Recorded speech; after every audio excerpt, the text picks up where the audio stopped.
So I'd like to begin, first of all, with thanks. Thanks to God, the Father, Son, and Holy Ghost. Thanks to His Blessed Mother, Mary, St. Joseph, and all the saints. I'd also like to thank my wife, Naomi, and my children, especially the three who live with me at the moment, as one of them has taken to saying, Dad's been on his bad news websites again. I'd like to thank Anthony and Kim Murphy. The Catholic Voice is going 10 years this year. Where were we before we had Catholic Voice? And during a conversation I had recently with Anthony and Kim, apparently the Catholic Voice, 2 weeks before its first publication, wasn't even in existence. It wasn't an idea. They got this idea about 10 days before the first issue came out. Anthony, I think, said to Kim, or Kim said to Anthony, wouldn't it be a good idea to have a Catholic paper? And I'd also then like to, actually, the Catholic Voice is 10 years. We should have a party to celebrate at some stage. So I think you should ask Anthony and Kim to organise some sort of a party. We need to celebrate sometimes instead of always looking at bad news websites. And then I'd also like to thank you, the faithful Catholics of Ireland. I want to talk about a few things. One of the things I want to talk about is the Great Deception. And one great deception that we have is totalitarianism, masked as democracy. And democracy also hailed as the greatest good. Democracy is only good when the majority are actually good and when they vote for things that are good. Democracy is very bad when people vote for things that are bad. Now, Martin Dunn mentioned the shock that he had last year. Here's how the Guardian, the English Guardian newspaper put it. Ireland has voted by a landslide to repeal its near total ban on abortion. An extraordinary victory for women's rights that seals the country's transformation from bastion of religious conservatism to one of Europe's most tolerant democracies. That's how the Guardian saw it. Leo Varadkar welcomed the result, saying, what we have seen today is the culmination of a quiet revolution that has been taking place for the past 10 or 20 years. And Leo also said, we are actually a nation that is united, and we want to make this change. Now, I can prove that Leo Varadkar was not telling the truth when he said this. How many people in this room favour abortion legislation? No, how many people in this room are opposed to abortion legislation? A show of hands, please. You see, either none of you belong to the Irish nation, or Leo wasn't telling the truth when he said we're actually united as a nation.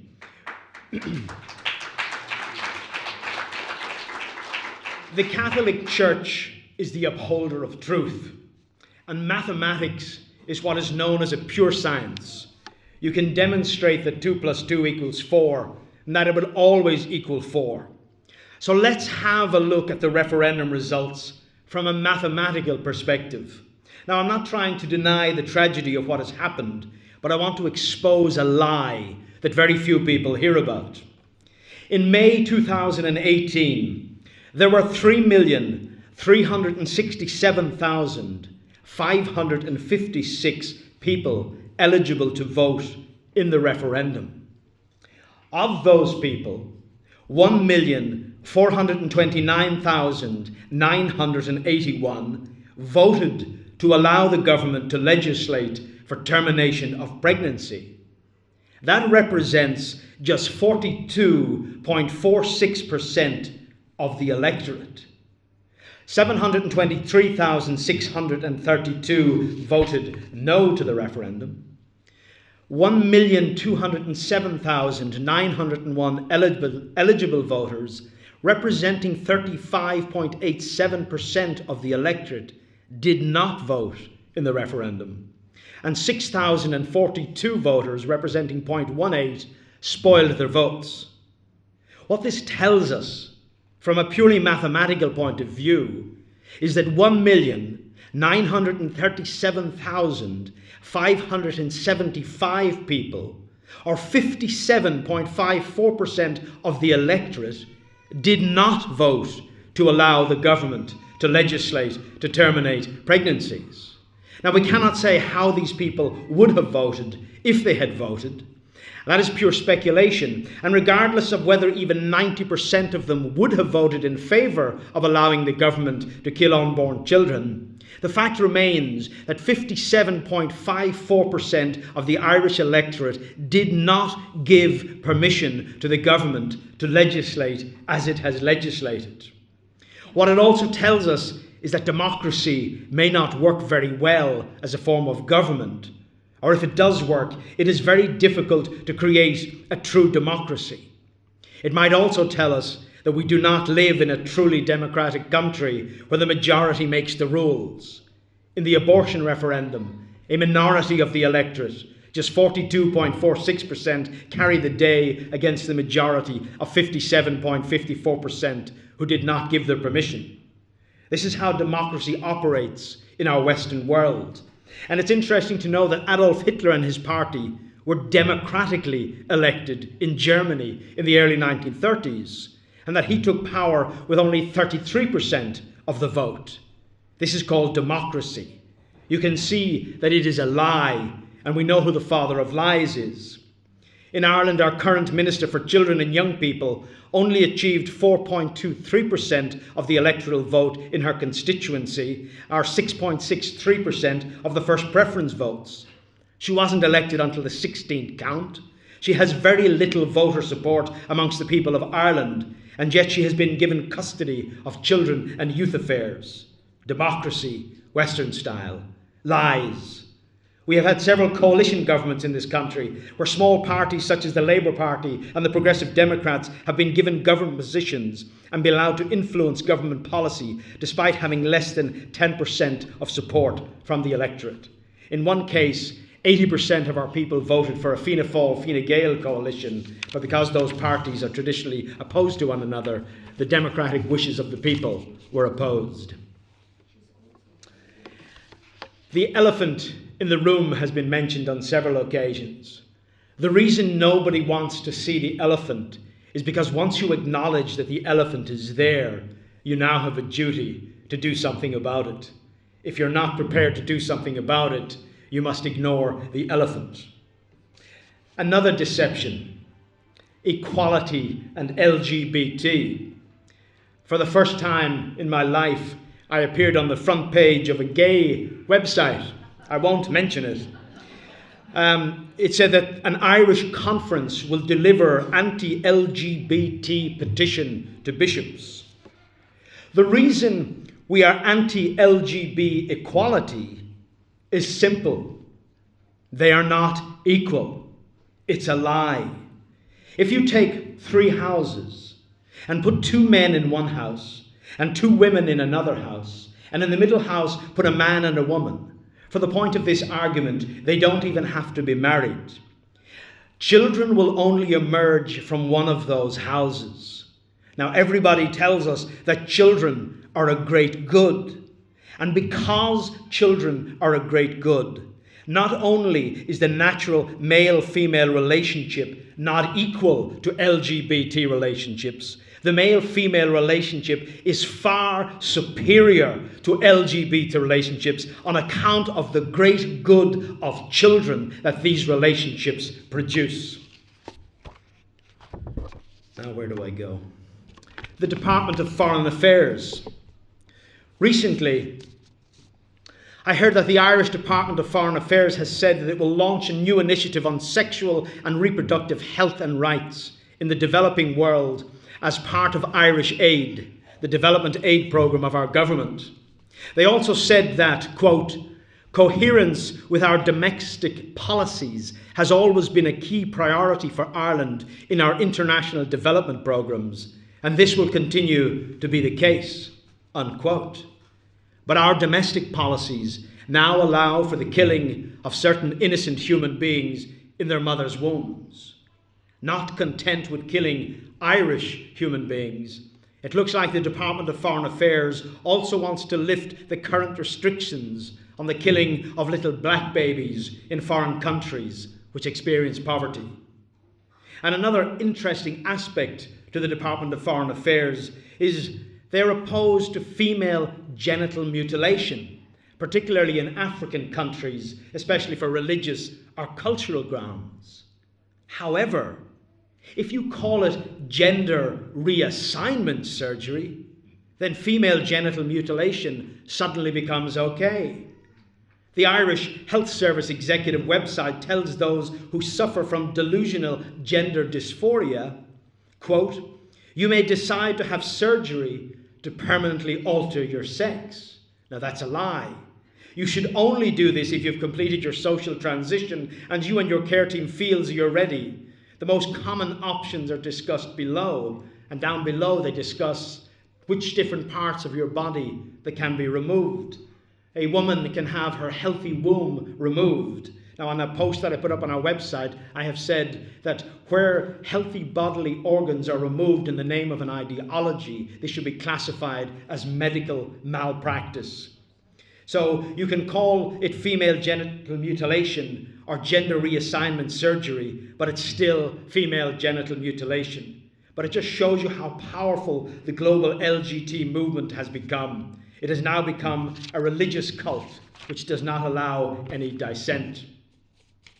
And so to our petition.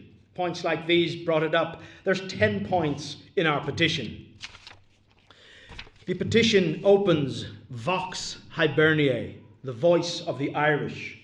And that comes from St. Patrick's Confessions. Quote, "It was while I was there that I saw in a vision in the night a man whose name was Victoricus, coming as it were from Ireland, with so many letters they could not be counted. He gave me one of these, and I read the beginning of the letter, Vox Hiberniae, the voice of the Irish people.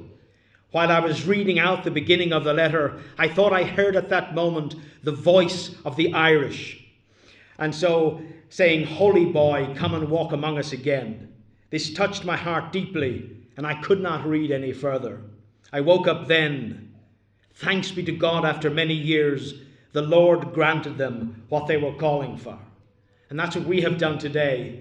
We have delivered the voice of the Irish in the form of a letter to the Irish bishops, asking them to hear the voice of faithful Catholics in Ireland, calling out to them in prayer to lead us to our heavenly home. The first point in our petition, we ask the bishops to begin an immediate reform of all Catholic schools in their individual dioceses, with due regard to the primacy of Catholic parents and the subsidiary role of all others. And we call on our bishops to reassert the Catholic Church's authority over Catholic schools by insisting that the Irish state stops overstepping its rightful place and ceases its encroachment on the Catholic curriculum and on the Catholic ethos which these school children are entitled to have in these schools. Nothing which contradicts authentic Catholic teaching should be taught in these schools. No teacher should be allowed to contradict Catholic teachings when giving instruction to children. The faith and moral aspects of Catholic teaching must permeate all subjects that are taught in these schools. Getting the whistle.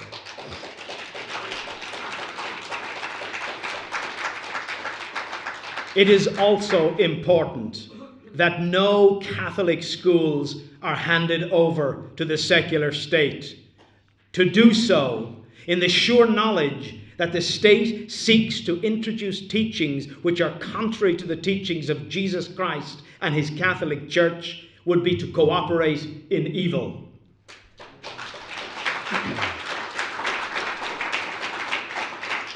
Point number 2. It is important to note that there are other forms of child abuse apart from physical sexual abuse. Failure to uphold the Catholic faith by teachers, failure to give adequate formation in the faith in Catholic schools, and permitting the false LGBT agenda to be promoted in Catholic schools all constitute abuses of children that need to be stopped.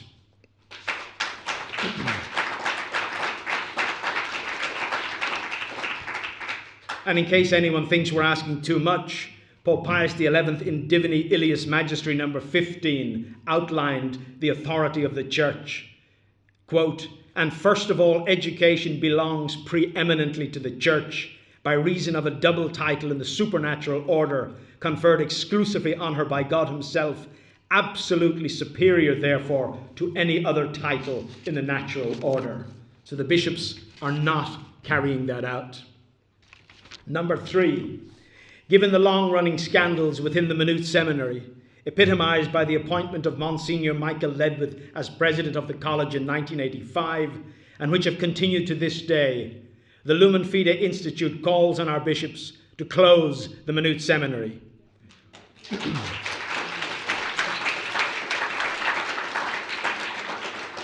We further call on faithful bishops to found new seminaries which will give proper formation to those of our young men who wish to serve God in his holy priesthood.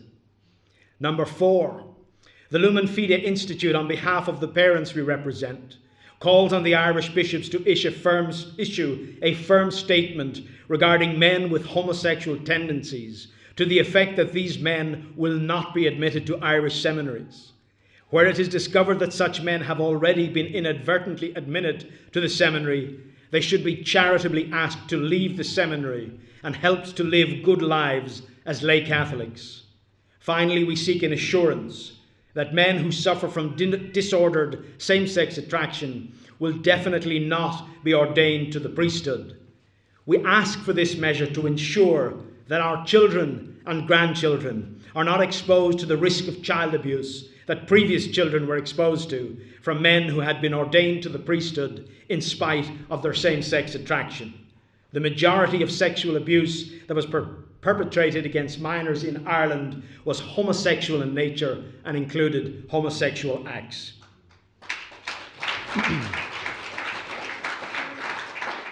Point number 5, the Lumen Fidei Institute calls on our bishops to publicly correct the public errors and public statements of priests when these contradict Catholic Church teaching. We also call for the public correction of prominent Catholics who publicly contradict Catholic Church teaching or promote public policies which contradict Catholic teaching whilst claiming to be Catholics. Many of our Catholic politicians who publicly voted for abortion have not been publicly corrected, and in many cases they are treated as if they did nothing wrong. Some of these politicians hold public positions within their parishes, which is a grave scandal. Point number 6, the Lumen Fidei Institute calls on our bishops to ensure that young, engaged Catholic couples are not given a distorted teaching on marriage and family life when they attend their Catholic pre-marriage courses, which are insisted upon by their bishop.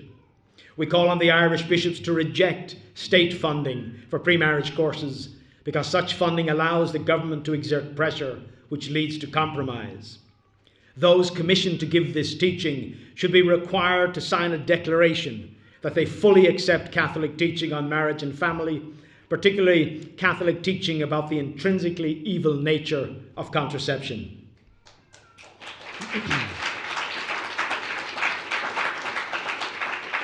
Point number 7, the Lumen Fidei Institute calls for the closure of the Accord Marriage Guidance and Counselling Service. Accord,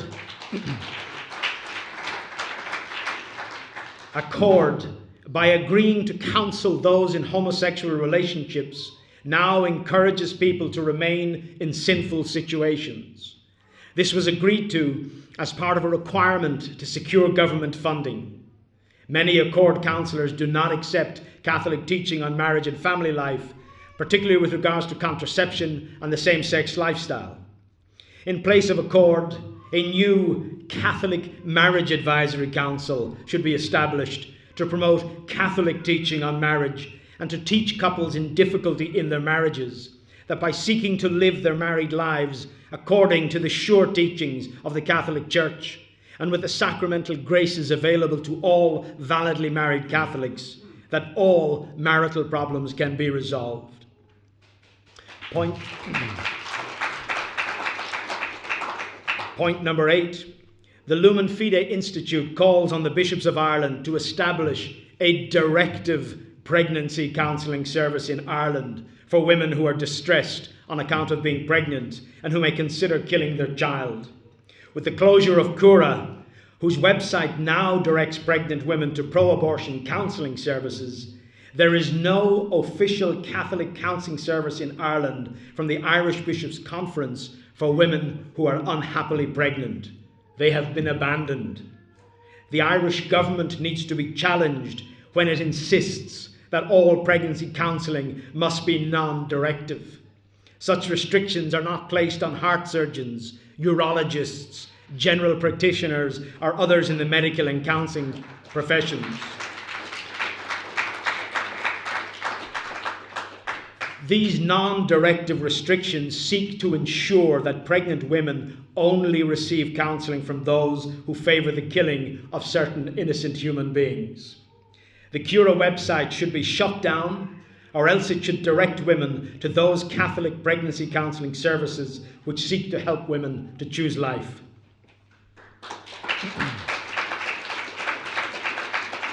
Point number 9. The Lumen Fidei Institute calls on our bishops to protect our Catholic hospitals and to resist government pressure, particularly in the area of abortion. We seek a clear declaration from Irish Bishops' Conference that the legislation which permits the killing of innocent human beings in their mothers' wombs will be resisted in Irish Catholic hospitals. Contraceptive services should not be provided in Catholic hospitals. Catholic hospitals have been compromising on the Catholic faith for too long. Faithful Catholics need to have an assurance that they will be treated in a manner consistent with their faith if they have need to go to hospital. Clear directives also need to be issued as regard end-of-life care for Catholics and in Catholic hospitals. There is a growing trend towards withholding nutrition and even hydration from comatose patients. In this regard, the advanced care directives called Think Ahead, promoted by the Irish hospice movement, gives people the option to opt out of morally imperative artificial feeding. The Charter for Healthcare Workers, issued for the Pontifical Council for the Pastoral Assistance to Healthcare Workers in 1995 at number 120 states, the administration of food and liquids, even artificially, is part of the normal treatment always due to the patient when this is not burdensome from him. Their undue suspension could be real and properly so-called euthanasia. Unquote. The Irish Hospice Movement's Think Ahead directive is a legally binding directive which could cause great distress to Catholics whose elderly parents may have inadvertently signified that they do not want to be artificially fed, and whose children will be helpless to protect their parents from these immoral directives. This matter needs to be addressed by the Irish bishops.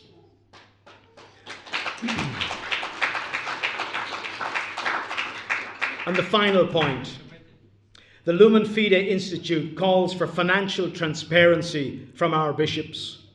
Given that the danger represented by former Cardinal Theodore McCarrick was facilitated by financial settlements which were used to silence some of his victims and were used to keep the abuse hidden, we call on all Irish dioceses to review their past financial history and to declare if there have been any private or secret financial settlements made to abuse victims on behalf of any priest or bishops who are currently in ministry.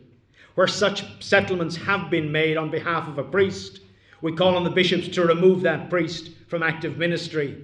Where payments have been made on behalf of a serving bishop, we call for the resignation of that bishop.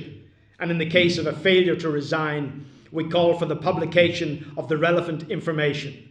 The same standards need to apply where there is knowledge that a private settlement has been made without the use of diocesan funds. And we close by saying we pray that you will give serious consideration to these proposals, that you will act on them to safeguard our children, to safeguard our schools, to safeguard our hospitals, and ultimately to safeguard our Catholic faith so that we may attain heaven in the next life. And then we offer to meet with them as Lumen Fidei and to address the Irish Bishops' Conference or to meet individual bishops. We close with invoking the Sacred Heart of Jesus, the sorrowful heart of Our Lady, St. Patrick as well. So that's our petition.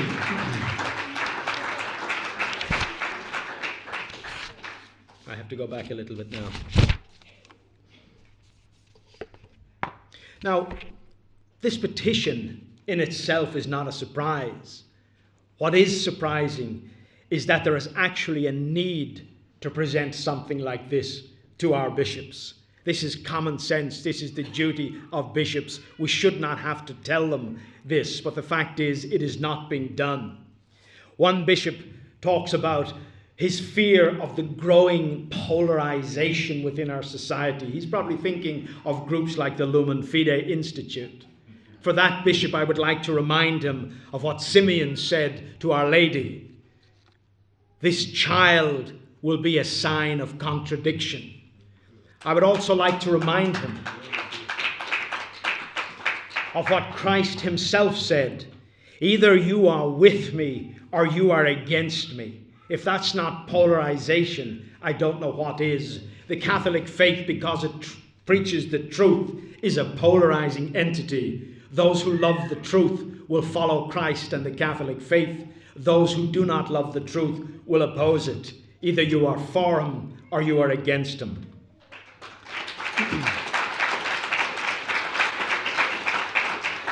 The challenge that we face is the same as it has always been since Adam and Eve.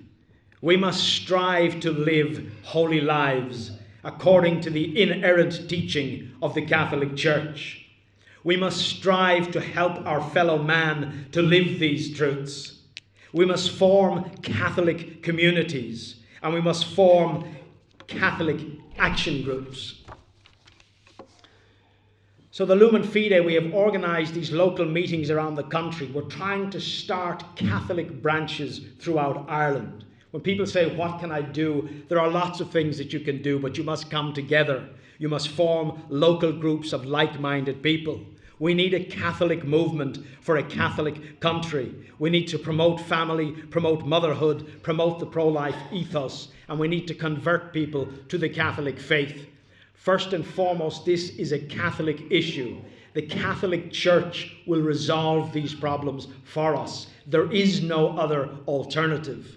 When our Lord addressed the apostles and he asked them, he was teaching about the Eucharist, and he said, will you two go away? St. Peter said, Lord, to whom shall we go? There is no other place to go apart from the Catholic Church, despite all the failings that we witness. The Catholic Church as an entity is indefectible, though her members may not be. And so we would ask you, encourage you to come and talk to us, to invite us to your area, to let's get these groups started and to let's start taking back the church. When the bishops see us, at the moment, they are afraid to be associated with a group like Lumen Fidei because we're pushing the boat out, we're highlighting the problems. They want to ignore the elephant. We're saying, no, it is an elephant and it is in the room. You need to do something about it. We pray that even one bishop, all it takes is one bishop to wake up. The bishops have the power of the keys of the kingdom. They can do this for us. But as one man, and he was asking a genuine question, he said, John, would you not think that perhaps you will be pushing the bishops away? And I said, look, to be perfectly honest with you, whilst we are presenting a petition to the Irish bishops, I don't expect much from it. But at the end of the day, I have children. I cannot wait until a bishop gets on board with the children. As St. Paul said, now is the acceptable time. Now is the time that we have to be Catholic in a Catholic country. Thank you very much.